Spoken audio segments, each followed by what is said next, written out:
Aperture. My name is Rob Slifkin. I'm a professor here at the Institute of Fine Arts, as well as the Director of Graduate Studies. And it's truly my pleasure to welcome you to the inaugural Aperture IFA photo assembly. With this new initiative, Aperture and the Institute of Fine Arts have partnered to establish a series of conversations that center photography as a creative act and means of responding to urgent questions in the world around us. With this program, we aim to foster a critical yet community-oriented environment for reflection and learning by creating a forum for dialogue. And we really intend that it will be just that, a dialogue, and among everyone here, both after the conversation between Rebecca and RaMell, and later at the reception following the event.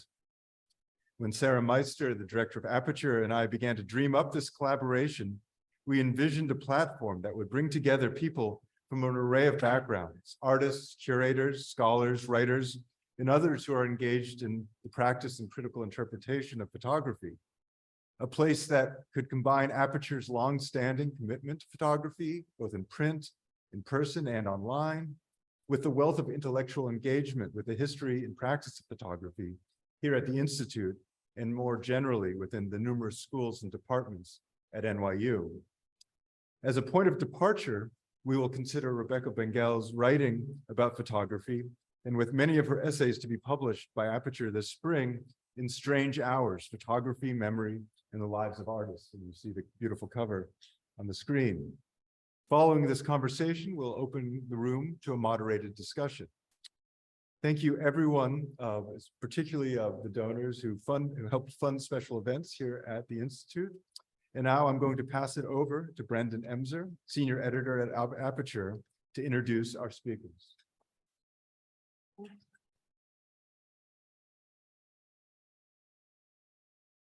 Hi, everyone, and especially welcome to those of you who survived the 4-train disaster, which is, I guess, currently going on. I'm Brendan Emser. I'm an editor at Aperture, and I had the privilege of working with Rebecca on this wonderful volume called Strange Hours. The title of that comes from a quote from William Eggleston, which you'll discover in the book, and it has to do with the fact that artists keep strange hours and don't live like the rest of us do. And I really love that. And William Eggleston also gave us the iconic cover, which you will see at the end of this slideshow. You could say that this collection really started with a wonderful piece that Rebecca wrote for Aperture in 2017 about Chauncey Hare, who famously protested his own exhibition at MoMA. Chauncey Hare apparently compared the corporate culture of Aperture to that of Standard Oil and claimed that Aperture took him for expensive, lavish expense account meals. So we can fact check that whether or not it's still true today. By contrast, Janet Malcolm, when she was working on the adaptation of Diana and Nikon for Aperture, claimed that working with Aperture was like a visit to the spa. So Rebecca, I can only hope that the latter was true in your case. Rebecca's book, Strange Hours, covers an immense and impressive array of photographers and artists, from Nan Golden and Alex Soth to, as I mentioned, Chauncey Hare, Dawood Bey, Ming Smith, and many others, as you will discover. And Rebecca herself is a longtime contributor to the magazine, but also to places like the Paris Review, Oxford American, Vanity Fair, and Vogue, where she was an editor for many years. And she has also contributed to a number of wonderful Aperture titles, including Girl Pictures by Justine Kurland, and an upcoming book by Christine Potter, which you will see coming from Aperture this summer. She's also a fiction writer. And originally from North Carolina, she lives here in Brooklyn and is rewarded herself and has awarded Aperture many wonderful pieces, as I said, over the years. RaMell Ross is an artist, a filmmaker, a writer, and a professor at Brown University.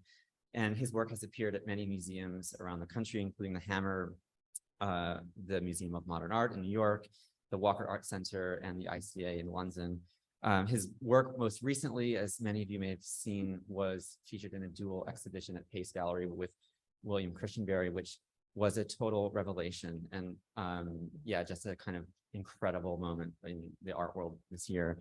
His transcendent documentary feature, Hell County, this evening, premiered in 2018, and is without a doubt one of the greatest cinematic works of art of our era.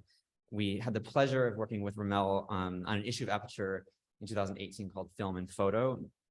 And at the last minute, we decided to stage a pop-up exhibition of RaMell's work at the Aperture Gallery. And RaMell heroically drove all of his prints from Providence and put them up on the wall for like a 1-week show. And we also had a screening of Hale County at Aperture. And it was just one of those kind of magical nights. The screening was introduced by Danny Glover and Salamisha Tillett, who went on to win a Pulitzer Prize for her criticism in the New York Times. And for anyone who was there, it was an incredible night that not unlike this gathering tonight, where we're just in the presence of greatness, great artists and great writers. So with that, Rebecca, over to you. Wow. It's hopefully I can be heard. I don't know which microphone to talk into actually. But thank you so much, Brendan. It's always so hard to live up to everything that you say. But I agree with you 100% about everything you said about RaMell, who is someone whose work I've followed for years and have written about, and we've gotten to talk before on the phone, but this is the first time that we've actually met in person. So thank you for coming here. And I really want to thank everybody who braved the trains. I mean, I almost didn't make it here either. So I don't know what is going on out there today, but it's pretty wild. And yeah, just huge thanks to everyone at Aperture, to Brendan especially for inviting me to do this book. I'll hold it up, even though it's like above me, you can have it doubled. It's been just wonderful working with you, and like so appreciate your vision and your shepherding everything through and figuring out ways to accommodate all these strange and sort of disparate pieces. It's a hard book to figure out how to describe easily. But it all fits together. And Varun Nayar, who just walked in, assistant editor, thank you so much. Appreciate all your support, Sarah. It's been wonderful all along the way. And then Rob here, who I just got to meet recently, but is also a writer of many wonderful art writings, especially on Chauncey Hare. So we have the strange overlap. And it's true, he did protest not just MoMA, but there's tons of, I mean, I went to Aperture and just sat through, like going through this archive of letters and correspondence angry things that he wrote back and forth. Fascinating guy, amazing photographer. But again, yeah, thank you for all being here. And hopefully this can be sort of a pretty open dialogue. I think we're both going to read a little bit because RaMell, in addition to being an artist in so many forms, is one of my favorite writers. So I would love to hear from you too, but I'll read a short bit just to kind of get us started. This is an essay. Pandemic. I got started not being able to see. This is just a very short bit from an essay called Slowly and with Much Expression. And it was originally written in response to some work that the photographer Alex Solt, who is someone I've later collaborated with, but this was an early collaboration that he was doing with another writer. And so it's an essay that has to do with words and image and how they work together and kind of the history and lineage of that.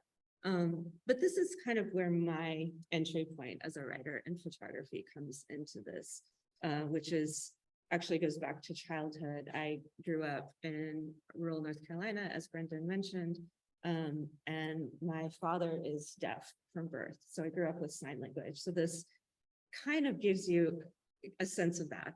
This is just a very short section. The questions you get from people when they learn your father is deaf. Does he lip read? No. The shapes of spoken words are attached to the experience of sound. Do you know how to sign? Yes. How else would we communicate? I began to sign before I could talk. As a kid, I was frustrated at first when I discovered that not every word in English has an exact analog in American Sign Language. Growing up in a bilingual house in between the hearing and deaf worlds, my mind had been overtaken by the verbal. But to attempt to assign exact words will yield a stilted, lackluster caption, a Google Translate version of a sentence. True signing can't be seen in a static frame or boiled down to words joined together. Signing is expression. From an early age, I registered written words as sound. I heard them as I read, as I wrote. I still do. It's still hard for me to speak aloud and sign simultaneously in a very fluid way. Say, if I'm trying to tell a story to a deaf and to a hearing person in real time. I'll switch up without warning. I'll catch myself filling in gaps between speech with a sign and vice versa. As a writer, I've learned to love these gaps. Ideally, these are the places in a story or in a film or in a book of photographs and text where the reader can enter imaginatively or where words and images can speak to each other. They're the openings I think every artist should strive for. And yet when I'm talking and signing, I'm inventing, I'm stalling, I'm creating, I'm fumbling, as we all are, clumsy with language. English words fail me too, constantly. When I'm searching for a word, I might land on a picture instead. And I'm gonna hopscotch over to, this is one of the first times that I got a chance to write about RaMell's work. And this was for a exhibition that was at ICP in, I guess it eventually opened in late 2020. I'm trying to remember, maybe it was early 2021. It got delayed and delayed and delayed. But we began working on it, or I was brought into it in early 2020 before the pandemic, and began having conversations with Paul Graham, who wonderful photographer who curated it, and RaMell was part of this alongside Christine Potter, who Brendan mentioned earlier, and a ton of other amazing artists. And it was more about photographs that, they were all photographs that are sort of moving.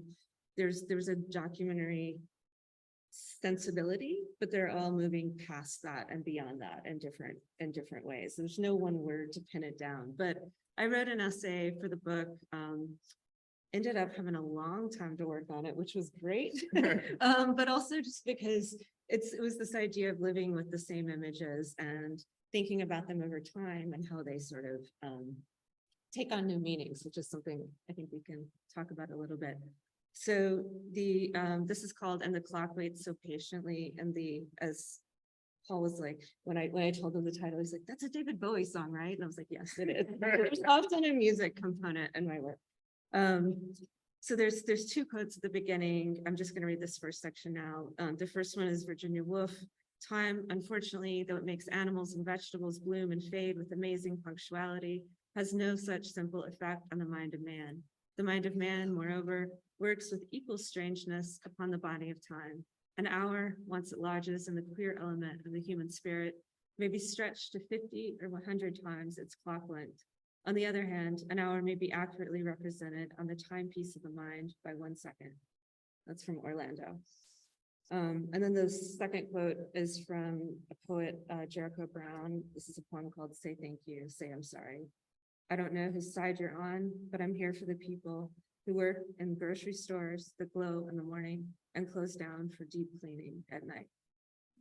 And the sections of the essay are all like written in sort of tenses of time. So this one is now and wherever that is for you. Dark stars inked on the palm of a raised hand, a tiny blackbird alone in the gaping giant world of a street curb, someone crouching in asphalt-baked sun in a position of prayer or pain or ecstasy, or perhaps all of the above. A guy kneeling to cut open a watermelon as two mothers perch on the edge of a gas station parking lot, their kids swarming close.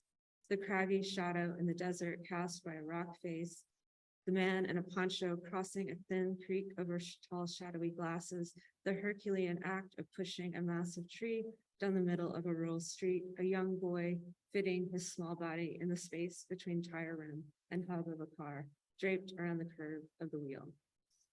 Those are last two descriptions of RaMell's photographs, a couple of them.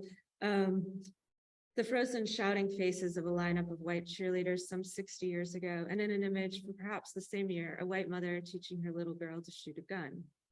A deer running down a highway embankment between roads. We know that a photograph lives in multiple eras at once, the time of its making, the time of its unveiling, the time of its subsequent rediscovery. Lazy language has us reaching for the trope of capturing a moment. Similarly, it is ingrained in us to look at photographs as still time, as past. But even this is a relative condition. The perception of the past is split in the act of remembering how a moment first appeared, how it is seen differently later, and re-seen again, taken out of isolation, reshaped by knowledge and context, how the singular is part of a larger sequence. When the experience of the present is overwhelmingly and radically altered, the grammar of time is disrupted too. Verbs no longer conjugate cleanly into their compartmentalized dimensions of past, present, and future. Actions and thoughts loop back on one another. Linearity disappears. An analog clock, repetitive and circular, winding and ticking, is more relevant than the calendar. Strike 12 once again. Sometimes we inhabit all the tenses at once. As I lived with the images, and but still it turns over many months, they became remarkably more immediate, speaking with startling prescience to unfolding events that they preceded by years, that they had perhaps on some level intuited. I began to understand their shared subject as the nature of time itself, how we perceive it, how we exist in it, how it exists in us, how it connects us. And I will stop there for now. I don't know if you're gonna read some next. I also have like a bit that I can read. I wrote about that PACE exhibition too, and there's a piece I can read, but I think, Yeah, do. you want to hear from that? Okay. Well, I mean, I think that Okay. they would like to hear from you All right, on that. Yeah. Well, I'll read just a tiny bit, which is a section that speaks specifically to RaMell's photographs, and you'll hear a similar description of one or two that I just described. But this was, I mean, do you want to describe the exhibit briefly? Yeah, sure. Okay. Hello, everyone.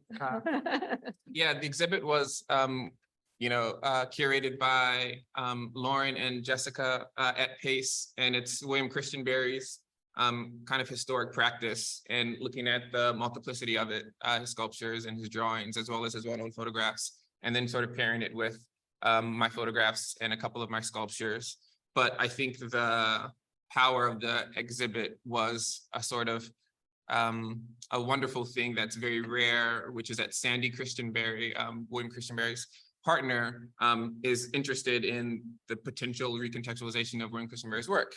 I'd say most folks who are in charge of their partners, legacies are like really fixed with what they want their work to mean. And Bill was always someone who, was just like so open and so fluid. Additionally, when one really looks at his work, there's, caverns of meaning that just is just dying to be sort of rappelled down to grab. And so, hopefully that's what the show did, which is bring my voice, which is looking at the South in a very particular manner, and pairing it with William Christian Barry's, whose work needed to be sort of shown with a new language. Yeah, and the show is called Desire Pass, and I was telling RaMell, it's really I hated not being able to be at the opening. I had to be somewhere else that night, and then I was so happy I wasn't there, because my first experience of it was later during the week. I went alone, and it was such a it's such a powerful.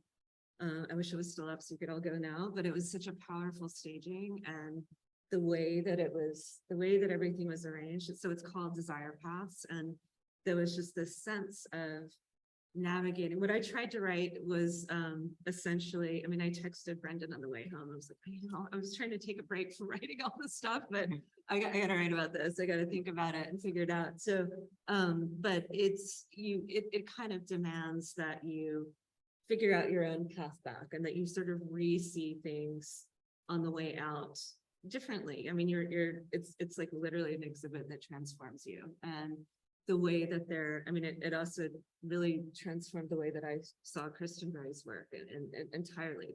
It's just, the interactions are really powerful. Yeah. And to just jump in, because Desire Pass, if you all don't know exactly what they are, I don't remember the like synonym for it, I think is a little bit more technical, but basically it's, you know, like if you were to create a path for people to walk, but people walk around it, or they go this way and then they cut back on the path. It's kind of the natural flow of the organic mode of moving through space, charting its own way. And so desired path is like well known for like cows, when the cows are supposed to go from A to B, they're like from A to B to C to D to then back to B or something. And that obviously means, yeah, mainly college students. Yeah, Friday and Saturday nights, Yeah. 2 a.m. Yeah, they're all essentially going to water, right? Just like the cows. Yeah.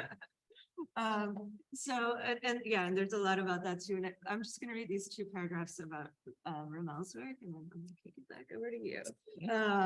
So in 2009, Ross left Washington, D.C. to work as a teacher and as a basketball coach in Hale County, Alabama, where he found himself pulled into the place, entranced by its haptic role, as he wrote in a 2015 essay. So funny to quote you back to you. His first 3 years later, there, without making photographs or filming at first, translated into a longitudinal perception and a desire to free the people in his eventual pictures, especially the city and county's Black residents, from the framework of imagery. And as many of you know, the Hill County has been well documented by Walker Evans and James Agee and Jack Delano and Kristen Berry, who's from there. So I wondered in a daydream's light how to unburden the African-American body and skin, he wrote. The problem of representation become a conceptual challenge. I wanted to engage the photographic narrative of the historic South, but provide its representation some breathing room and loosen the hold of iconic meaning. The people in Ross's photographs are often seen in the midst of doing everyday things within deep time, in the midst of a larger landscape, so that the prosaic becomes almost mythic, whether simply sitting, overlooking a field, maybe on a break, refers to a photo of Gaudium, 2022, or a young girl kneeling, absorbed in a flowering plant, yellow, from 2013, along a man carrying long lengths of pipe through a forest, Kusi Mountain. Even Man, a photograph of a boy exploring the underside of a car, hurling himself into the space between body, chassis, and tire, is endowed with a dreamlike languor. It was a moment, Ross had said, that had occurred naturally, one he noticed in the midst of an afternoon hanging out in a friend's yard. Like many of his photographs, Man emerges from familiarity and stillness, an awareness of time that allows the people in them to be seen whole, rather than assessed in a decisive instant. His pictures quietly overturn the historic violence of photography and the language that describes its mechanics: capture, frame, shoot, take. Oh, yeah, I remember that. I remember that so well. When you wrote it, and I was, yes, that's why Rebecca's my new friend. Yeah, I just want to thank everyone from Brendan to Rebecca to Sarah. I mean, yeah, it feels great to be supported and to just be in conversation with you and your book and your work. Yeah. Thank you. I am going to read something that Rebecca asked me to read. It's not my idea. But I do love to do this because I've only read my stuff out loud once, and I don't write very often. But yeah, this piece is particularly relevant to, I think, the way in which we both think, having different outputs. And, you know, I will say also, it's deeply wordy up top. And then I think it's sort of like an iceberg kind of opens up into more natural language at the bottom. And so if you're slightly confused, as was I when I was writing, and you're at home with the person who wrote it. So this one's called A Brief on Two Loves, and it's not too long, so don't worry. Basketball and photography are impossible tasks. It's not to say that each is unsatisfactory or fruitless, or that instances and actions within each practice are somehow unknowable, not useful or fulfilling, not achievable or incomplete. Without contestation, they could be considered the opposite of impossible, particularly in a social utilitarian context. Moreover, in my claim's defense, and my claim is basketball and photography are impossible tasks, just throwing that in there. In my claim's defense, I am not saying that this abstract quality somewhere in the interstices of photography and basketball, by which I'm using the idea of impossibility to temporarily wrangle, is exclusive to them. Countless phenomena in the literal and figurative realms are impossible, especially if approached without pragmatism. These two activities have demarcated my life, like one might imagine the loss of one's country and the birth of one's child. And I think now, and insist here, that they are, in an incriminating way, like love and do not end. However overwrought the polycultural cliche of using cosmic illusions and metaphors to reframe quotidian observations and happenings within the workings of the inner cosmos, the physics and soul of basketball and photography parrot the strict rules, majesty, and chaos of the celestial heavens. In the acts of playing basketball and making photographs, there is an eruptive and sudden attempt at perfection, at wholeness. This wholeness is not about attainment. It is a wholeness invested in the long history of itself, a comparison in transit. For the person engaged, they will always need another bid in their process, another dribble, another shot, another clock tick, another button click, another game, another shoot, another flap of the wing, and another, in order to feel like some ground is covered, that beneath the transfer of energy between objects, the longitudinal engagement is not impossible. The grammar of each, photography and basketball, is mechanically braided in perceptions processes. Each must read shapes and forms and their correspondence from the first person windshield of their head. Each must assess meaning and avoid undesired outcomes, lead to and fro in an immediate causal relationship. And while these facts do not separate them from various other activities, many that also challenge notions of a universal present, photographers and basketball players are in the same family of time travelers. The physical world and its presented space must dissolve into zones of disparate yet coterminous stations of time, where prediction, anticipation, manipulation, projection, a fiending, a freezing, adding and subtracting, simply stated, stagnated must be the flow. The future is dragged by the present. I imagine photographers and basketball players have advanced degrees in the kinesthesia of time. They are time artists. Both have taken time's lessons into their bodies, where they are soaked and saved, laden into their senses. As the lessons accumulate, so does the feeling of intoxication. Each time artist, despite the overbearance of the mind's governing scripts of logic, will eventually make a decade of a duration. Aligned then with the variability of time, they see gravity in all directions. And here, in between things, each between and each thing is noticeable and a distinct array. As time recites itself, as it resuscitates itself, its apprentices shoot, the bounced ball, a rebound shutter, the lens, an optical hoop. And as reality delivers, to our delight, it manifests as a bouquet of quicksand.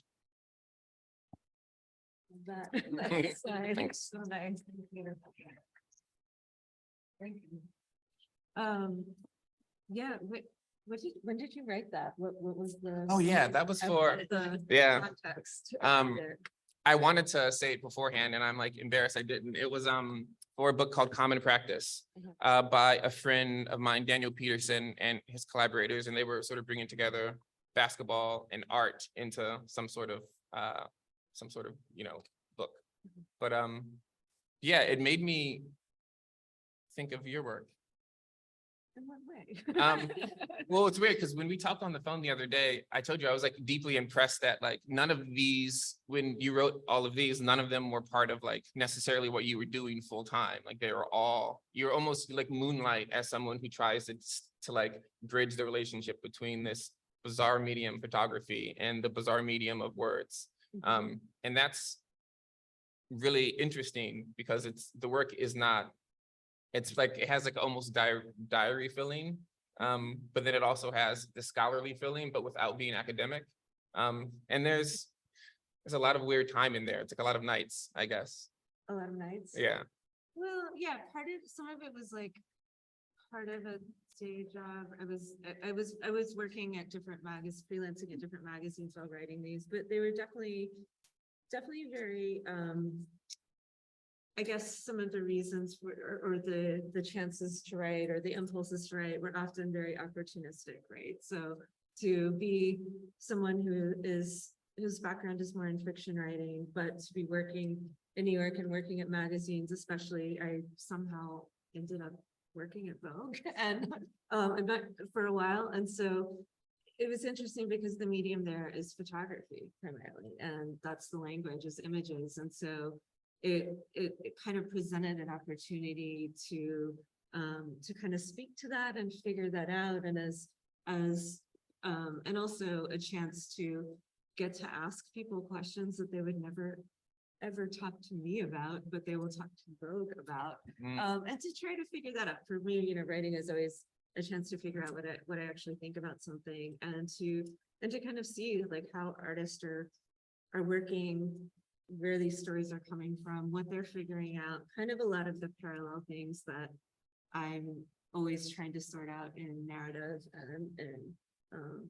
and in this flux between words and images. Yeah. Yeah. When did you first get interested in photography? Was it photography first, or? I mean, especially. I actually wrote this essay on it. I get the sense of you like playing basketball and daydreaming about making pictures. Yeah. That's what I get from that essay. No, it's a good question. And I think sometimes it takes, you know, later in life, you look back and you're like, oh, that makes so much sense. But in the moment, you're like, why am I so different from other people? So like I'm like playing basketball. No, I'm like playing basketball and I love basketball. Played it for most of my life. And what I want to do is I want to like go between my legs. I want to do like these really cool moves and almost dance with the basketball and like be more artistic, which I wouldn't have used then. And everyone else was like, oh, I'm gonna go to the basket and score and dunk. And like, I'm gonna shoot and score and win. And I'm like, play. Yeah. They're like, win. I'm like, no, play. And so once basketball kind of ended, I needed something to do. And I was struggling with the death of my mother, and photography was a place which I was trying to emphasize here, where like vision, it overlaps so deeply with me. I play point guard, and dribbling down the floor, you are assessing and you are making frames and you are predicting and you're manipulating. And I feel very similarly, not only with the still camera, but with the moving camera and the documentary language, you're adjusting the scene non-verbally by where you are and how you look and what you're saying. And so it seemed like in hindsight, a natural transition. Yeah, and you're kind of predicting in some ways those, like you're following and seeing and having to get into the flow too, Yeah. right? Like Flow that's so state. much of the flow state. Yeah. Yeah, I mean, it's one reason why, like, I think when you write these types of essays, can you flow state? Or are these, because they're so sometimes informational, because sometimes you have like just ridiculous sentences in there, which I like quoted you on the phone. I'm like, wow, that's a really just beautiful string out of words that is relating to the thing, but it also is just like something that can stand alone. I find it difficult to write about things in a flow state that have any sort of like the need. I can write this because this has no bearing on reality, aside from, you know, what I'm conceiving, but I imagine as a writer. Yeah, I mean, there's so many states. There's some really painful states. There's some ugly states. There are flow states that happen. And those are usually when you're just walking down the street thinking about it, you know? Yeah.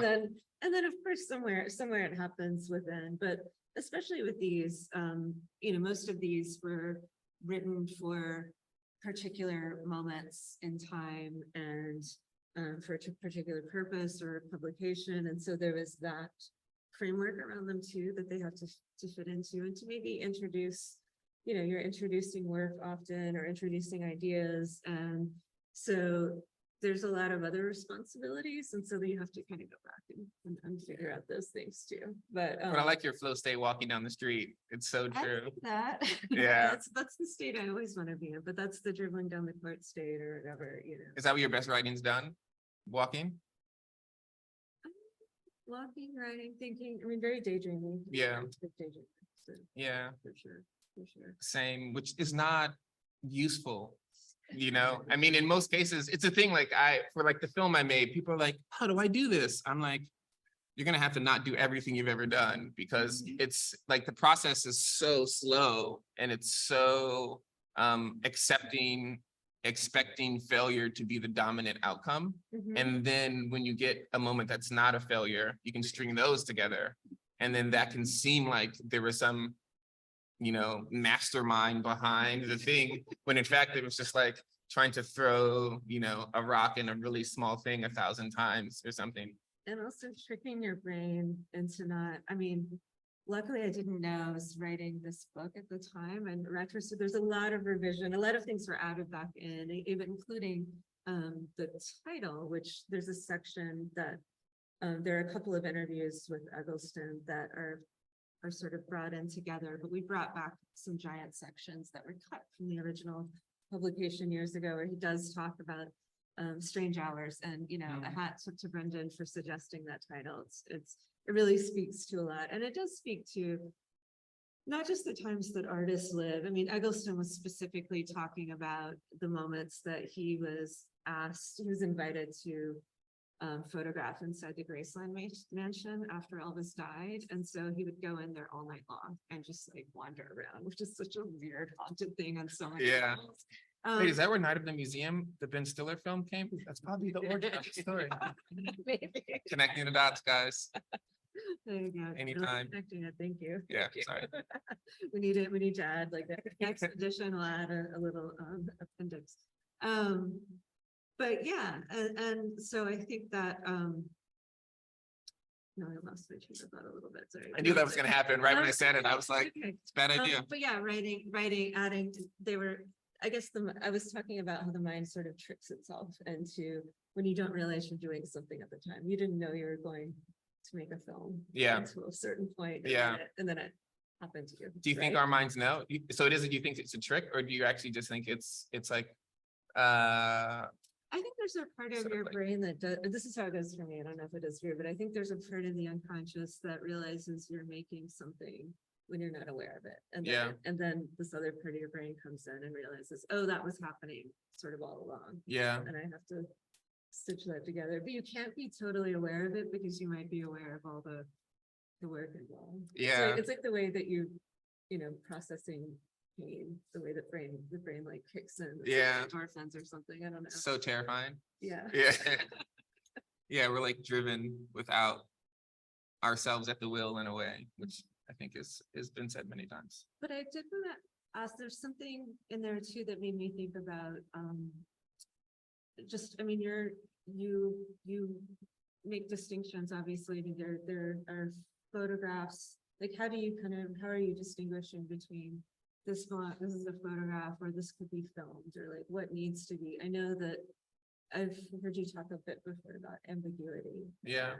And how does ambiguity function for you in Yeah. photography, and maybe how that relates to these weird loosey-goosey ideas about time that we've been throwing around. Yeah.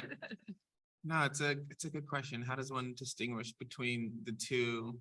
I think when I actually set out to make a photograph, or set out to use the sort of moving image camera, very rarely am I like, oh, I wish I had the other, Mhm. because I'm like sort of setting myself up for a certain type of engagement, while also, of course, being open to, aleatory, one of my favorite words, but yeah, for my photography, if you all aren't familiar with it, it is what's most important to me about it, aside from the, the racial consciousness of it, or the class consciousness of it, or the formal consciousness of it, is the ambiguity of it. I need for all of the images to have one or two definite narrative directions, in order to just escape the trap of the absolute, or escape the familiarity or the comfort of knowing, which I think happens quite naturally. We see this glass and we know it's a glass, and that gives us something. And I think with photography, its capacity to provide clarity, also mystery, like there's many different ways to use it, has been a damning thing for people of color specifically. I like to call, however much I love art and photography and film, and they are like my core mediums of, grappling with the world. I like to call them the technology of racism, because they are the sort of catalyst in a way to prove ideas that are already in someone's head. And so ambiguity has just become a sort of game. Like, how can I make sure that, and I think it also comes from the way in which I was raised. My grandmother is like blonde hair, blue eyes, German on my mom's side, which no one would ever expect. And I grew up in all Black communities until 6th grade, and then mainly white communities, and then like would go back and forth. And so I would have to sort of code switch or whatever one would call, but that plurality of gaze, and I can look at myself from the eyes of other people. I think I use that skill in making photographs and trying to ensure that the interpretation has like cultural values.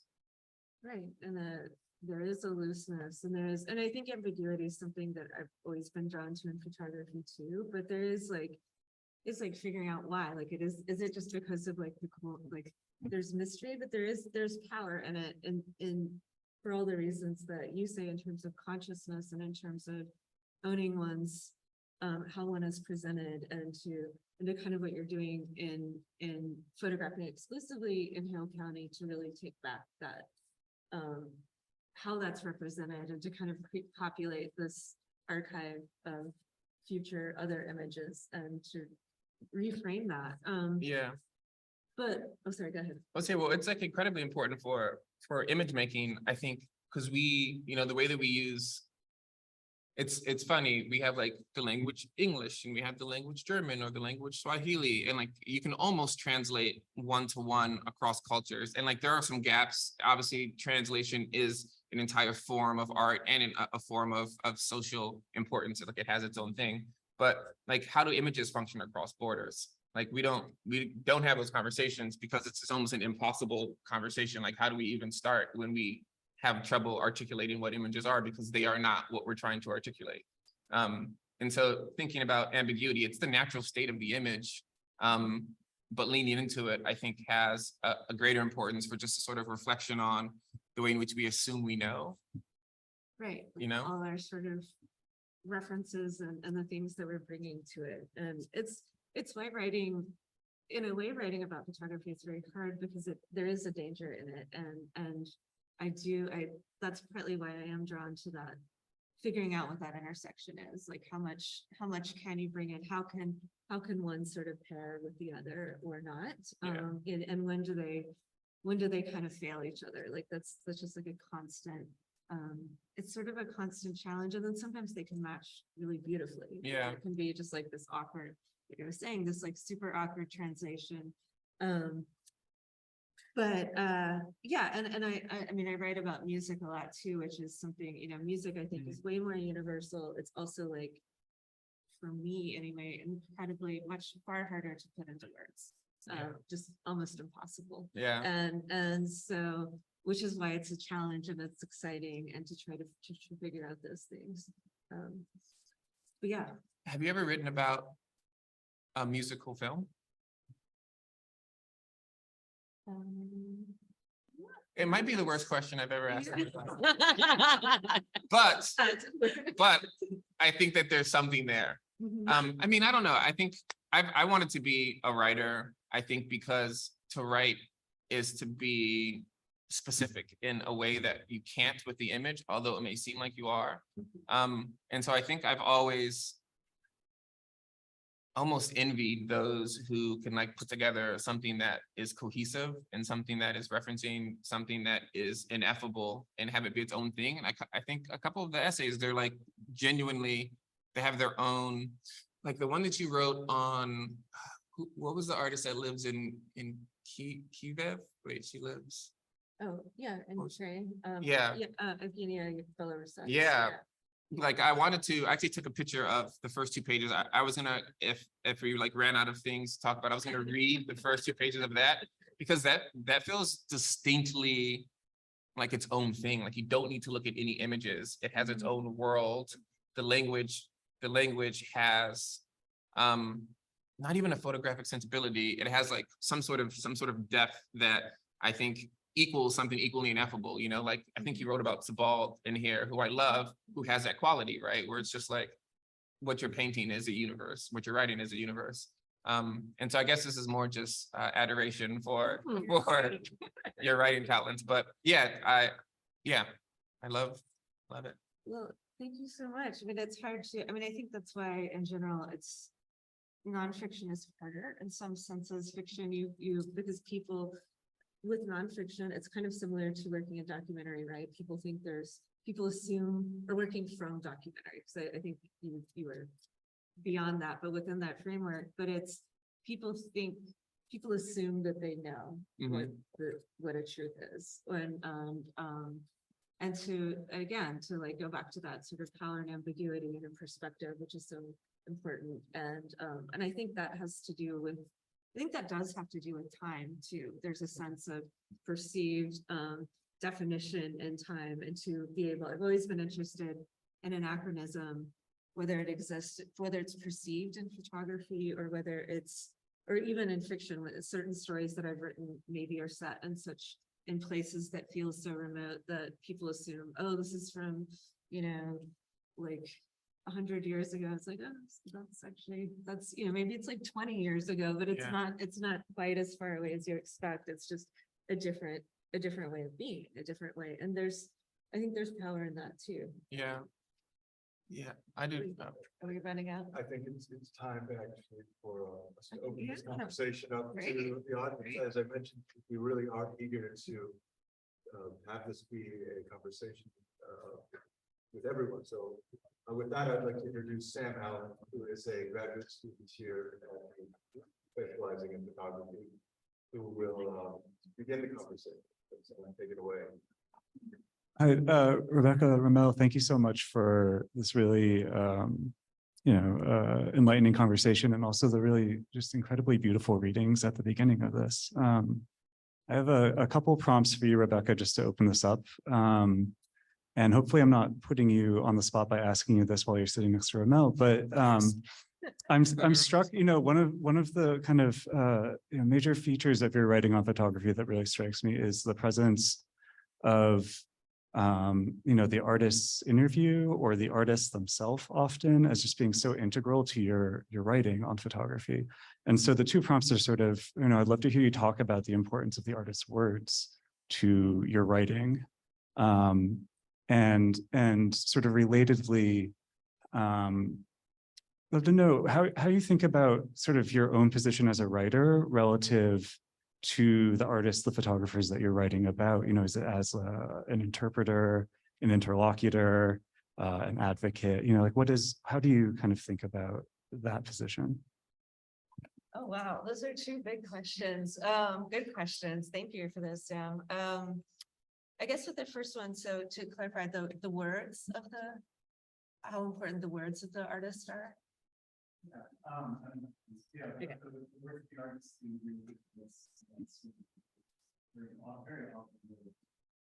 I think I'm just reluctant to put too many words in someone else's mouth, especially when people are really wonderful at describing themselves. I was just saying the other day, there's Aperture put out another book recently by Kimawan Mechua. Am I butchering his Mechua? Okay.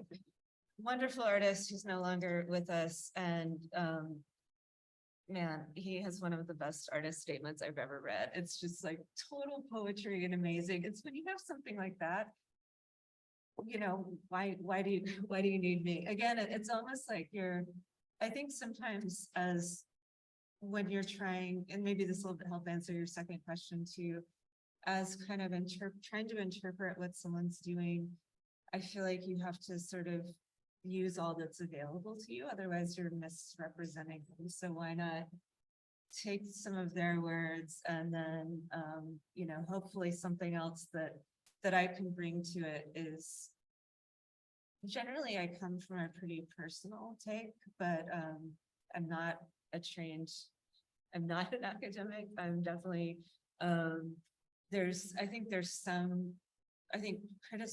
people that I really respect as critics probably have more of a rigor about that stuff, or just a confidence that, and I think that's something that's, there's a level interpretation that one needs to bring. And so sometimes for me, that tends to come from a more personal place.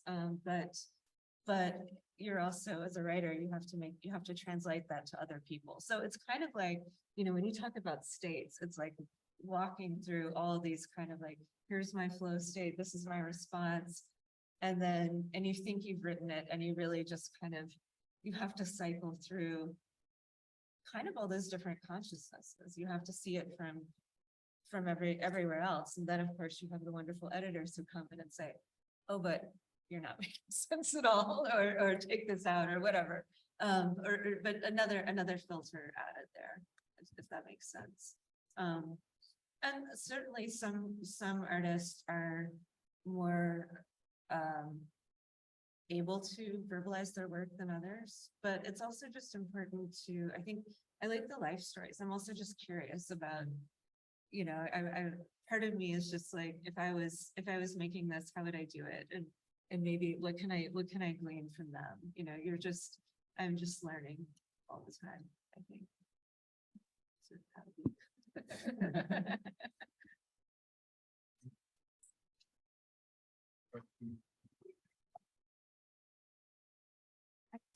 No? Okay. Don't be shy. Yeah. RaMell, could you talk, I understand that the exhibition was curated, but were you looking at Christenberry ahead of time? And I mean, obviously you were, but could you talk a little bit about Christenberry before the exhibition happened?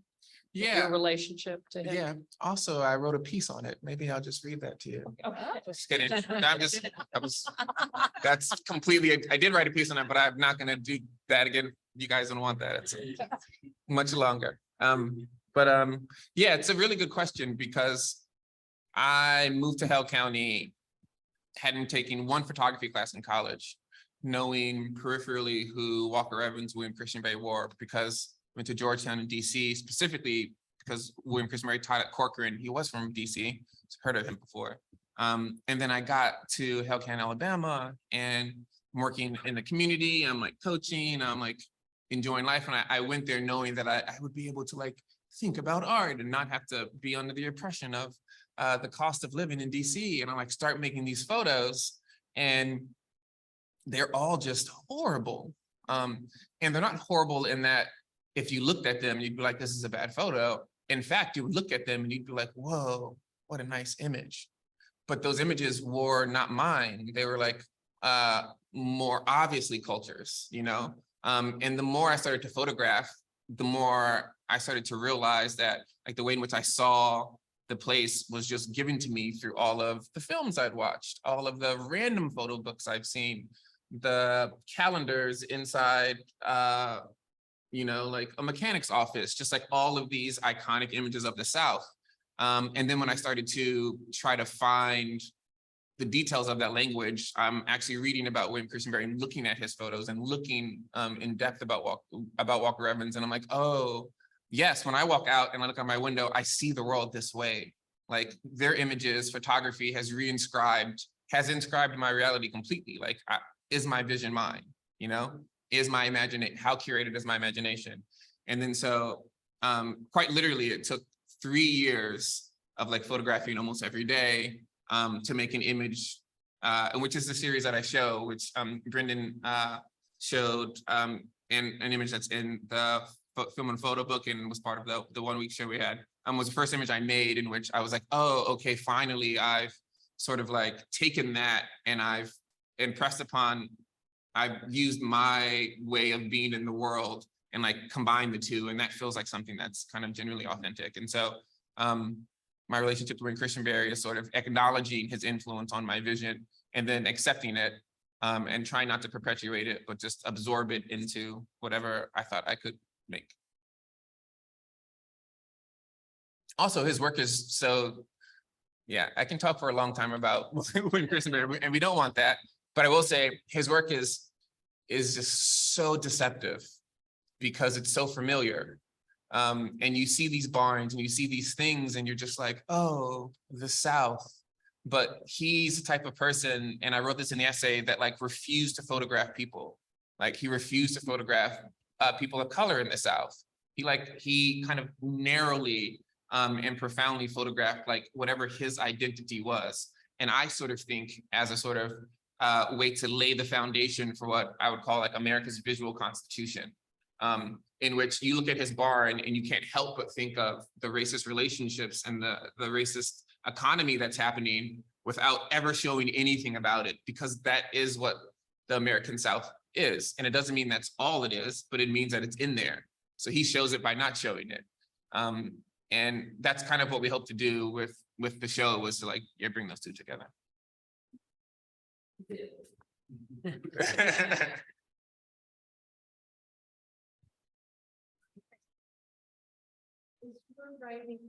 Is your writing informed by sort of the visual use of sign language? Because it's a very visible language, very visible way of using language. And then does that influence the way that you write and sort of seeing words with your hands and then seeing words in print? That's a great question. I think I think it's definitely oral and visual for me. It's definitely about sounds. It's definitely about the blending of the two. And like I was saying in that little section, sometimes it just becomes really awkward because like any person that's dealing with a couple languages at once, you're just kind of reach for, maybe if you're in another country and trying to speak in their language and you're just like reaching for like words, like out of the sky. So yeah, but I think what's interesting is sometimes in that awkwardness, I think it causes you to rethink language, or does me sometimes. And so you're actually figuring out more deeply, like what does that word actually mean, or what is behind that sign or that phrase, and what's different about them. And so again, it doesn't hurt. And I think in the same way, it helps you look more closely. My dad definitely has like a great visual sensibility from being primarily a visual observer, and also from often being in groups of hearing people where you're having to pick up on a lot of stuff, and maybe certain things are being interpreted to you, but you're missing out on other things. And so you become, it's like, no, he can't read lips, for instance, but he's remarkably perceptive about other things. So I hope that some of that observational skill is like rubbed off in a certain way, but yeah. And a lot of noticing. And I think too, just even to sort of blend that to what you were just saying, like looking, having things recontextualized, right? So like having language recontextualized in the same way that like you're putting your work in conversation with Kristen Berry's, it totally reframed the way I saw his work. And you could see, I think there were just things that I wasn't as interested in before, because you think you've seen it. Yeah. And then you start to think like, oh, but what's maybe in that barn that he would go back and photograph the same buildings again and again. And you start to think like, what was the original purpose? What was inside that thing? Or were there like weird meetings going on? There's one that I think becomes a voting site. But like, I grew up in this, like, I know all kinds of things were going on, or maybe they were secret. I know I had the pleasure of interviewing this amazing musician who's no longer with us in summer of 2020, Theodis Taylor, who was an organizer in the NAACP and also like a preacher and also a gospel musician.